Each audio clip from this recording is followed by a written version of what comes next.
Magandang umaga sa lahat. Ito yung time na pumunta kami sa Jeddah kasamang kaibigan ko na isang OFW at nakita ko yung mga bagong OFW na tinuturuan din namin ng mga bagay na dapat nilang gawin kasi baguhan pa sila, hindi pa sila nakarating sa mga amo nila.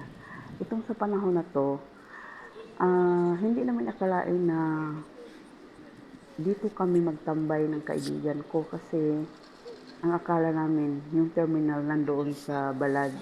Yung pala, dito huminto yung bus. Ito pala yung terminal, hindi na sila lumabas. Kaya nagtaka kami. Kasi nung unang panahon, doon ako, ang alam ko yung sa ibang lugar. Ito pala nagbukas noong August 1, 2023. Kaya kahit yung amo ko, hindi niya alam na ito na pala yung bagong terminal. Kaya wala talaga sa isip ko na ma-experience ko nga dito. Ito pala yung parang MRT sa Pilipinas. Yung, yung railway na papunta sa ibang mga lugar na medyo malayo. At pinag-isa na yung mga bus din. Dito na lahat ang bagsakan ng mga, yung sa land transportation. Kaya para ding airport ganito din yung napakaganda ng lugar talaga, hindi mainit, tapos ang hangin, kampante ka na, hindi ka nabuboring, at saka hindi crowded. Siguro dahil pasukan, marami din tao, pero doon sa dahil malawak lang ang lugar, hindi mo mapili yung kasi tatlong palapag ito. Ito ay nakasaan sa lugar ng Jeddah na Sulaiman, ganon.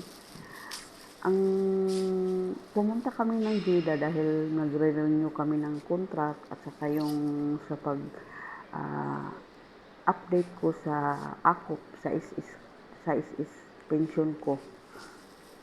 Kaya kailangan talagang mag-report ako sa embassy tuwing ah, every December before the birthday sa asawa ko, yun kailangan talagang mag-report ako. Habang yung kaibigan ko nandoon, nagbantay sa mga gamit namin at nagsa-charge bago kami tuluyang umuwi, kasi ito nag-video ako nung pauwi na kami. Naisipan ko kailangan kong ma-video ko yung ibang mga lugar para may remembrance naman ako na sa pagbiyahe hindi naman ako nagbabiyahe palagi. Ang biyahe namin galing dito sa Jesan hanggang papunta ng Jeddah is 12 hours. 12 hours sa sasakyan na bus.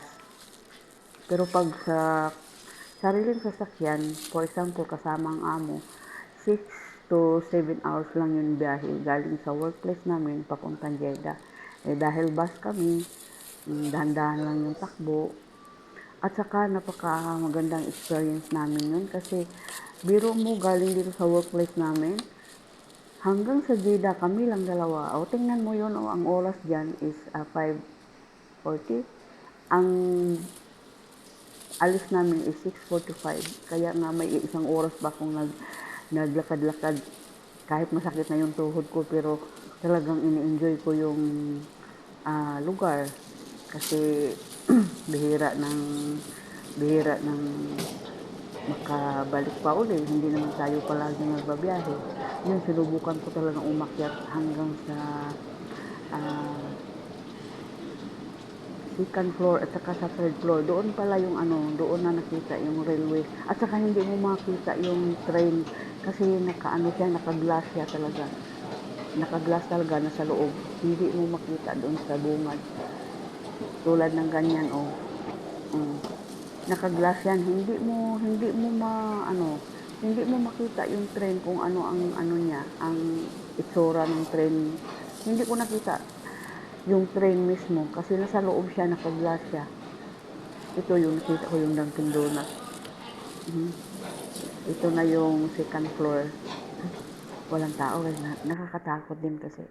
Diyos ko, sabi ko, ako lang nag-iisa lang ako.